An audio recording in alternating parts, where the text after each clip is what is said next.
की शुरुआत में ही आप जानते हैं हेमंत सोरेन जी को किस तरीके से षड्यंत्र के तहत जेल में डालने का काम किया, और जेल में डालते ही ये लोग ख्वाब होने लगे कि जितनी भी यहाँ पर मैं झारखंडी लोग, चूंकि मैं कांग्रेस परिवार में, युवा कांग्रेस परिवार में चुनाव लड़ने के बाद जब आई, मुझे लगा कि हेमंत सोरेन की सरकार में हमारे सभी आदिवासी एवं मूलवासियों का विकास होगा।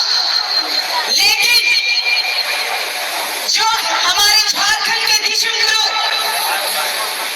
पर जो हमारी पूरी झारखंड की जनता विश्वास करती थी और जो भरोसा करती थी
आईजीटी के काम के टाइम में धांधली हुई है। मैंने कहा था कि 155 सुरक्षा कर्मियों को सदर अस्पताल से जब निकाला गया, तब इसी सरकार में स्वास्थ्य मंत्री जी का गाड़ी रोक के मैंने कहा था इस जनता के आप हितैषी है, जनता के प्रतिनिधि है, आपको ये कार्य करना चाहिए। लेकिन आज तक सुनवाई नहीं हुई। सरकार में रह करके, सरकार के बीच में कार्यकर्ता रह के भी अगर सरकार के जितने भी नुमाइंदे हैं वो जनता का कार्य नहीं कर रही है, तो ऐसे सरकार को उखाड़ के फेंकने का काम हम युवा करेंगे। इतना ही कहकर अपने शब्दों को मैं विराम देती हूँ। धन्यवाद करती हूँ और पूरी टीम को आश्वस्त करती हूँ कि आज आपके परिवार में शामिल हूँ और झारखंड को एक नई दिशा का और एक विकसित दिशा की ओर ले जाने का कार्य मैं करूंगी। इतना ही करके अपने शब्दों को विराम देती हूँ। धन्यवाद करती हूँ, नमस्कार करती हूँ, पुनः जोहार करती हूँ।